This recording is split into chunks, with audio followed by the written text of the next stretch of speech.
וזה נשמע מקסים, אבל יש מי שאומרים שהדבר הזה למעשה בא לחסות מאבק נורא גדול שיש במקדונלדס מול העובדים, מאבק לא קצר.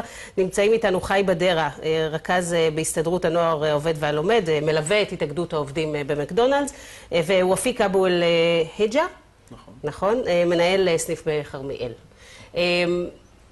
יוזמה מדהימה של מנכ"ל מקדונלדס, רוצה לחלק לכם העובדים כסף. הוא אמר שהוא רוצה לחלק, אבל זה עוד שנה וחצי, רק שכאילו יצא כאילו... 2005, הוא מדבר על הרווחים של 2005. הרווחים של 2005. שיגיעו ב-2000. בדיוק. שאלנו אותו, אבל למה כל כך מאוחר, הוא הסביר גם את זה. אבל בואו תגידו במשפט הטענות שלכם, ואז אנחנו נביא בפניכם דבר אחרי דבר שהם שולחים לנו, שהם נתנו לטובת העובדים, ואתם תכחישו או תגידו כן או לא. אנחנו פשוט נסדר את העובדות. אז נתחיל מזה אולי? כן, כן. רגע, בוא שיגיד את הטענה, רגע. עובדה ראשונה. לפני 5 חודשים, הנהלת מקדונלדס ישראל ועמרי פדן קמו משולחן המשא ומתן של ההסכם הקיבוצי, לא חתמו עליו, והפסיקו לשאת ולתת, לא מוכנים לשבת למרות פניות חוזרות ונשנות אלינו. הסכם קיבוצי שאומר מה? שאומר המון תנאים, בעיקר דאגה שיהיה פתחון פה לעובדים, שאם יש בעיות הם יכולים לפנות לוועד, שדברו עם... למה, היום לא יכולים לפנות לוועד? היום לא יכולים לפנות לוועד. מה זאת אומרת? שפונים לוועד, ההנהלה לא מוכנה לדבר ישירות עם הוועד ולהכיר בזה שיש ועד. דבר שני, שאנחנו נמצאים בו, נכון לרגע זה, חברת מקדונלדס ישראל לא רק שהיא לא מוכנה לנהל משא ומתן קיבוצי, היא פגעה בהתארגנות. בעצם מה שהם עשו, הם לקחו את כל מנהלי הסניפים, כפי שהיית פה ופיק עוד מעט, ואמרו להם לדבר עד אחרון העובדים נגד ההתאגדות. צמחו 300 עובדים של מנהלים בדרגות שונות, והורו להם לפגוע בהתארגנות של 4,000 עובדים. הוגשה תביעה הגדולה בתולדות מדינת ישראל בנושא התאגדויות בני נוער בבית הדין האזורי לעבודה, שהיא גם רחבת יריעה, 470 עמודים של ראיות, וגם קנס של 1.4 מיליון ש"ח, גם על חברת מקדונלדס ישראל וגם על עמרי פדן אישית, שהוא אחראי להתנהלות הזאת. עכשיו בוא תראה מה הם אומרים. אומרים שבפועל החברה, בפועל שילמה 3 מיליון שקלים לעובדים בלבד, שזה יותר ב-50% ממה שהיה קורה לו היה הסכם נחתם. נכון או לא נכון? זה לא נכון. לא נכון. מה זאת אומרת לא נכון? אני בא ואומר, בצורה מאוד פשוטה. החברה הזו, נכון להיום, מה שהיא עושה, היא לוקחת את העובדים ואומרת להם, תשמעו, אני אשלם לכם כל מיני דברים שההסתדרות בכלל רצתה לקחת ממכם. כי הם טוענים שאתם מתנהגים בשיטות מאוד מאוד בוטות ודרקוניות, ואי אפשר להתנהל מולכם. שההסתדרות מנצלת את זה. קיבלתם 3 מיליון שקלים או לא קיבלתם? כן או לא? אני רוצה לדעת. לא קיבלנו. לא קיבלתם, משקרים. קיבלנו העלאה לא משמעותית. הם טוענים שקיבלתם את כל תוספות הוותק שסוכמו עליהם במשא ומתן, נכון או לא? אז אני אגיד, מדובר בטריק ידוע של מעסיקים. מה שקורה עכשיו, שאתה חותם על הסכם קיבוצי, זה לתמיד. אתה חותם לכמה שנים, עד שנכנסים משא ומתן שוב. מה שהוא עשה, הוא נתן עכשיו את הכסף, כן? דרך אגב, לא את כל הדברים שהיו בהסכם הקיבוצי, רק את חלקם, מה שנוח לו. ברצותו ייתן, ברצותו ייקח. זו הסיטואציה. עכשיו, אנחנו בסך הכל אמרנו, תחתום על זה. הרי תחתום על זה. שלא תיקח, זאת הבעיה שלך שאולי הוא ייקח, לא שהוא לא נתן. לא, שנייה. יש דברים שהוא אמר שהוא נתן והוא לא נתן עדיין, ויש דברים שיש בהסכם הקיבוצי שהוא לא יכול לתת.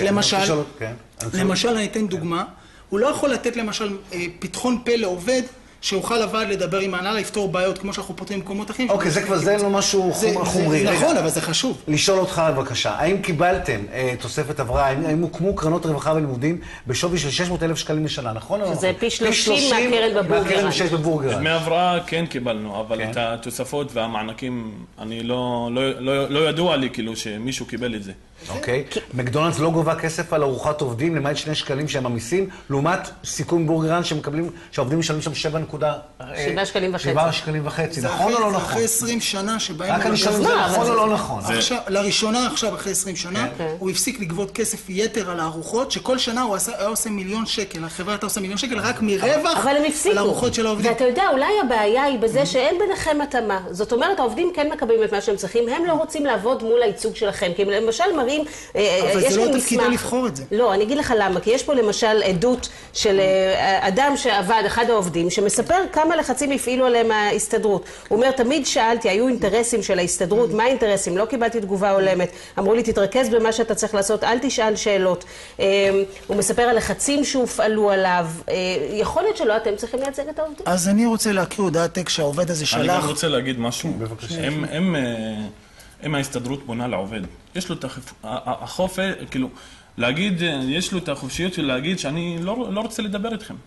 פשוט, חד וחלק. אנחנו לא מפעילים לחץ. בכלל. תשימי לב, עובדים והסתדרות ביחד. אני רוצה להקריא טקסט שקרא הילד הזה. שכתב לאחת המאגדות. אני לקחתי חופש בגלל דבר אחד, מאיימים עליי בפיטורין. מחפשים אותי על הקטנות, דברים שכמעט ולא הראו לי עכשיו. מתחלף מנהל חדש, הוא בא לי לעשות רושם טוב. אני מפחד שהחברות בוועד תפגע לי בזה. וכן, אני מפחד מפיטורין. אני 3 שנים שם בגלל הפיצויים, ולא בא לי להפסיד אותם. אני מאוד רוצה לקחת חלק בוועד, ומהשותפות שלי שם. אבל מה שקרה לאהרון ערער את ביטחוני, ואני מאמין גם בשביל חברי הוועד האחרים. ירון שר, חבר ועד, שלחו הודעת טקסט עם השם שלו, שהוא עובד לא טוב ל4,000 עובדים. זה מה שקרה אחרי זה. אני אישית, יצאו אצלי עובדים להפגנה בסניף גדול ברשת, יצאו 3 עובדים. אחרי שנגמרה ההפגנה, קיבלתי הוראה מהממונה עליי לצמצם להם כמות המשמרות.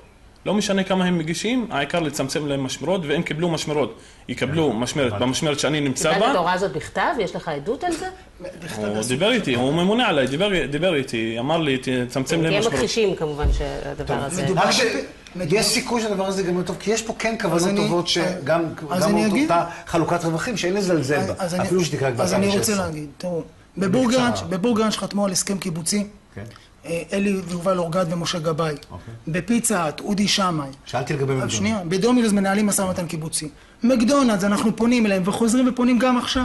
בבקשה, תקראו בחזרה למשא ומתן, תשבו, דברו עם העובדים שלכם, הנה מנהלים שלכם, הנה עובדים שלכם. עמרי פדן צריך לקחת אחריות ולהפסיק לעבור על חוקי מדינת ישראל. אבל גם רצינו שתדברו ביחד, אבל הם לא כך רוצים. הנה תגובה קצרה של מקדונלדס. כן, אף שערה לא נפלה מראשו של מי מהעובדים שביקש להצטרף להתארגנות. זוהי התגובה הקצרה. חברים, אנחנו לקראת סיום. רק נגיד ש... טוב, אני נורא מקווה, התאגדות זה דבר נורא חשוב, הזכויות דבר נורא חשוב.